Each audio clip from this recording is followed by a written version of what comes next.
Je m'appelle David Campbell, je suis tailleur de pierre et sculpteur dans la carrière de Bubumus. Et aujourd'hui, j'ai donné un cours de sculpture à 2 personnes. Comment se passe votre vie quotidienne?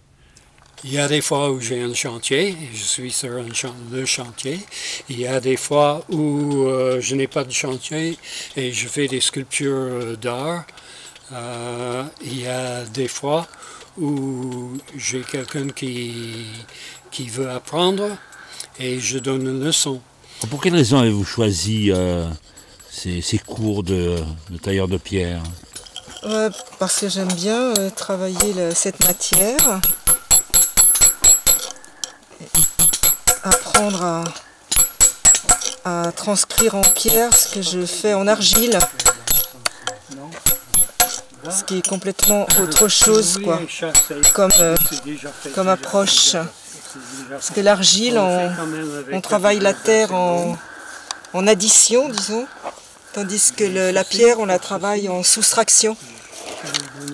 Il faut enlever pour faire apparaître le relief.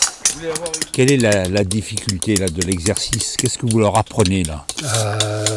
L'angle d'attaque, parce qu'il y a plusieurs facteurs. Bon, un c'est comme ça ou comme ça, hein, comme ça ou comme ça. Et si c'est plus trop à la verticale, ça n'avance pas ou ça casse. Si ce n'est pas assez, alors vous enlevez la poussière. Il faut la poignée qui joue. Jouer avec le poignet hein, pour décider si ça va être comme ça, ni l'un ni l'autre c'est bon, dans ces deux extrêmes, ou comme ça, un peu à un angle. C'est ça. L'autre chose, c'est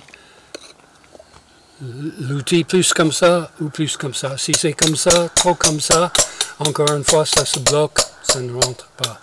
Si c'est trop comme ça, on ne coupe rien. Il faudrait que ce soit un angle intermédiaire.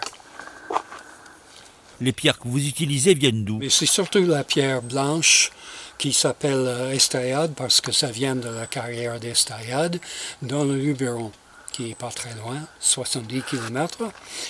Et pourtant ici, il y a de la pierre. Vous ne pouvez pas l'utiliser? Non, je ne l'utilise pas. Pour quelle raison? Parce que, d'abord, c'est beaucoup plus granuleux. Hein, le grain est plus grossier. On tombe sur des coquillages, on tombe sur des parties dures, des parties tendres. Bon, ça c'est le cas de toutes les pierres, mais c'est quand même beaucoup plus homogène. La pierre blanche que j'utilise pour les cours, c'est beaucoup plus homogène que la pierre de Bubumus. Là, ce que vous nous présentez ici, c'est presque une exposition in situ, grandeur nature.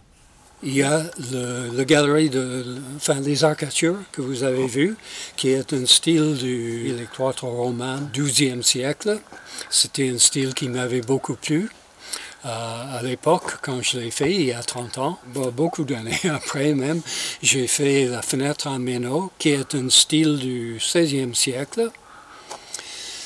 Puis, j'ai fait aussi la fenêtre cheminée, qui est un style du 14e siècle. C'était une architecture qui me plaisait et je voulais, en tant que tailleur de pierre, être capable de le faire, de maîtriser ces styles-là. Nous sommes ici dans un environnement cézannien. Est-ce que ça a une influence sur votre travail? Pas beaucoup, à part que Cézanne et moi, nous avons aimé le même lieu. Mais pour moi, c'est ce lieu tellement minéral avec ces falaises qui ont été taillées avec les outils par les carriers. Ça m'a beaucoup plu. Le relief, les pins, bon, ça m'a beaucoup plu.